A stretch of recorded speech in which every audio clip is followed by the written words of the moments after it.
नमस्कार साथियों, एक बार फिर से आप सबका न्यू लाइट विद दीपक में बहुत बहुत स्वागत है। कोरोना का ये सेकेंड वेव बहुत ही खतरनाक है। इसने बहुत विकराल रूप धारण कर लिया है। पूरा हिंदुस्तान ही नहीं बल्कि पूरा विश्व इसके चपेट में आ गया है। सब लोगों को बहुत ही इससे बचना है। हम जहाँ पे हैं, जिस शहर में हैं, प्रयागराज में, यहाँ की कंडीशन बहुत ही ख़राब है। पास का शहर वाराणसी, लखनऊ, इतनी कंडीशन ख़राब है कि पूछिए ही मत। अस्पतालों में जगह नहीं है, मरीज़ भर्ती नहीं हो रहे हैं। ऑक्सीजन, कोरोना के बाद लोग मर रहे हैं, ऑक्सीजन की कमी से पहले मर रहे हैं। इतनी ऑक्सीजन की किल्लत हो गई है। ऐसा कोई घर नहीं है जिस घर में लोग बीमार ना हो। ज़रूरी नहीं है कि कोरोना ही हो, लेकिन और बीमारी जैसे कि बुखार है, मलेरिया है, टाइफाइड है, सांस की बीमारी है, सर्दी जुकाम, मतलब इस समय हर तरह की बीमारियों ने घेर रखा है, जिसके कारण लोगों को इतना डर लग रहा है कि जिससे बहुत आराम से मुक्ति पा सकते थे, अब वो नहीं पा रहे हैं मुक्ति। कारण ये है कि कोरोना का डर है। तो वाकई में डरना भी चाहिए, क्योंकि जो डरेगा वही बचेगा। आज मैं आप लोगों को कुछ उपाय बताऊंगा कि कैसे आप इससे बच सकते हैं, कैसे आप पूरी तरह से इससे बच सकते हैं। कुछ उपाय किया जाए तो बच सकते हैं। देखिए, सबसे पहली पॉइंट तो ये है कि किसी को घर से बाहर नहीं निकलना है, यानी कि घर पर ही रहना है। क्योंकि जब आप घर पर ही रहेंगे, किसी बाहरी दुनिया में किसी लोगों से नहीं मिलेंगे, तो आपको नहीं होगा। कारण ये है कि ये कोरोना का वायरस तभी अटैक करता है जब जिसको हुआ है उसके संपर्क में कोई आए तब। तो अगर आप अपने घर पर हैं तो आप 100% सुरक्षित हैं, इसमें कोई दो राय नहीं है। दूसरी बात, अगर आप घर से बाहर मान लीजिए निकल ही रहे हैं, बहुत ज़रूरी है। अगर आप ज़रूरी कहते हैं कि मुझे शादी विवाह में जाना है, दावत में जाना है, ये ज़रूरी है, तो ये ज़रूरी नहीं है। ये इस समय की सबसे बड़ी बेवकूफ़ी है।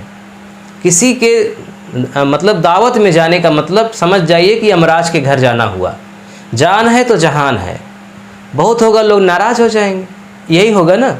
लेकिन जब आप बचे रहेंगे तब फिर दावत में जाएंगे। जब कुछ हो जाएगा तो कोई साथ नहीं देगा। तो दावत में जाना मजबूरी नहीं है।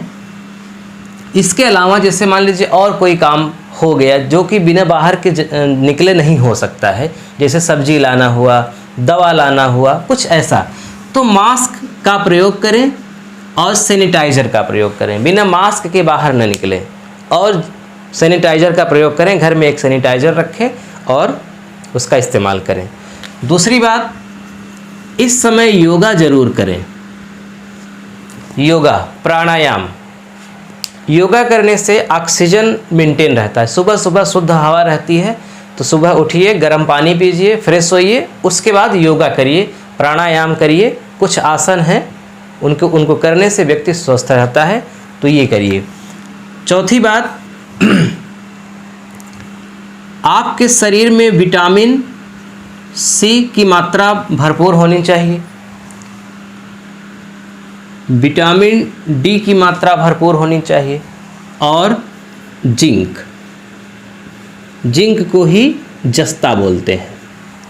यानी विटामिन सी, विटामिन डी और जिंक, ये तीनों शरीर के इम्यून सिस्टम को मजबूत करते हैं। अगर ये शरीर में तीनों की मात्रा भरपूर है तो कोई भी वायरल फीवर या कोई भी प्रकार के बैक्टीरिया हमला करने से बचते हैं, और करेंगे भी तो वो नष्ट हो जाते हैं।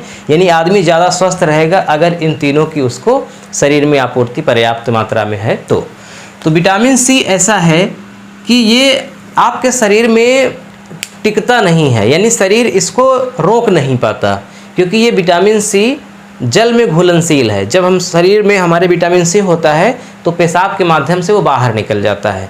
यानी विटामिन सी हमको रोज़ लेना है, और विटामिन सी की अधिकता से कुछ नुकसान नहीं होगा, क्योंकि ये शरीर में रुकता ही नहीं है। तो विटामिन सी खट्टे फलों में, आंवला में होता है, नींबू में होता है, जितने भी प्रकार के खट्टे फल हैं, साइट्रिक एसिड, उसमें विटामिन सी होता है। और अगर मान लीजिए अवेलेबल नहीं है तो विटामिन सी की लिम्सी 500 या और भी गोली आती है, तो एक गोली प्रतिदिन यूज करें तो विटामिन सी पर्याप्त रहेगा।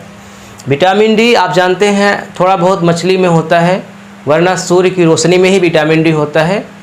और सुबह सुबह अगर हम टहलें धूप में थोड़ा सा तो विटामिन डी हमारे शरीर में पर्याप्त मात्रा में रहेगा। और विटामिन डी भी हमारे इम्यून सिस्टम को मजबूत करता है।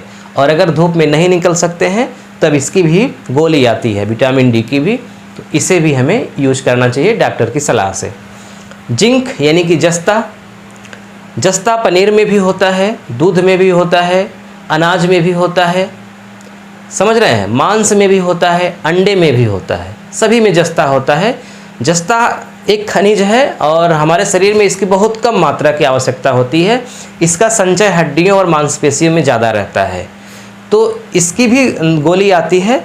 और ये तो आपको बताया ना कि फलों में भी होता है, अनाज में भी होता है, अंडे में भी, मांस में भी, दूध में भी।